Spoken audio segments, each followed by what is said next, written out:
Na hii leo nitakuletea safari mbili za kimiujiza alizozifanya Mtume Muhammad sallallahu alaihi wasallama. Jina langu ni Abdulaziz Mdeme. Safari hizi ni Isra na Miraj na zikaitwa safari za kimiujiza kwa kuwa zimefanywa ndani ya usiku mmoja tu.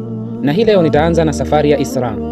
Maana ya Isra ni neno la lugha ya Kiarabu likimaanisha safari ya usiku, na kidini inamaanisha safari ya miujiza aliyoifanya Mtume Muhammad sallallahu alaihi wasallama kutoka msikiti wa Haram yani Maka mpaka msikiti wa Al-Aqsa Jerusalem, ambayo kwa sasa ni Palestina. Tukio hilo lilivyoanza, maandalizi yake yalikuwa kama ifuatavyo. Usiku huo Mtume Muhammad sallallahu alaihi wasallam alikuwa amelala karibu na Al-Kaaba, yani katika eneo la Hijr Ismail, na malaika Jibril alayhi salam alimjia na kumfanyia mambo yafuatayo.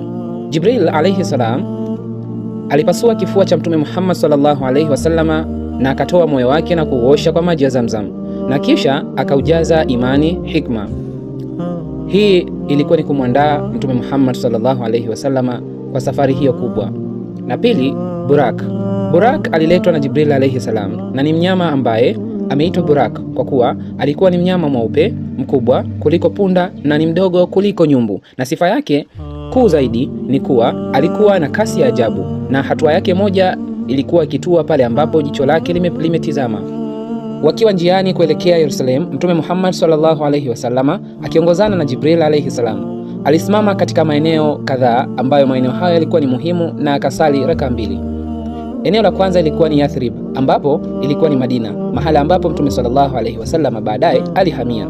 Na pili ni mlima Sinai, mahala ambapo Allah subhanahu wa ta'ala alizungumza na Nabii Musa alaihi salam. Na sehemu ya tatu ni Bethlehem, mahala ambapo Nabii Isa alaihi salam alizaliwa. Na nini alichokifanya alipofika msikiti wa Aqsa? Na hapo ndipo palikuwa ni kilele cha sehemu ya kwanza ya safari yake ya Isra. Moja ni kufunga Burak.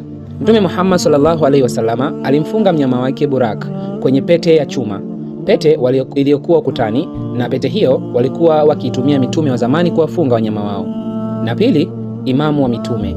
Mtume Muhammad sallallahu alaihi wasallama aliingia ndani ya msikiti wa Aqsa na kukutana na mitume wote waliomtangulia tangu Nabii Adam alayhi salam mpaka Nabii Isa alayhi salam, wakiwa wamekusanyika katika sehemu hiyo. Na tatu ni swala ya pamoja.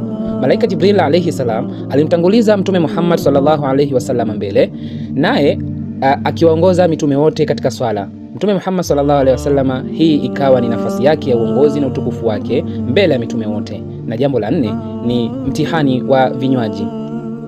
Baada ya kumaliza swala, Jibril alayhi salam alimleta Mtume Muhammad sallallahu alaihi wasallam, alimletea vinywaji Mtume Muhammad sallallahu alaihi wasallam vikiwa ndani ya vyombo viwili, na chombo kimoja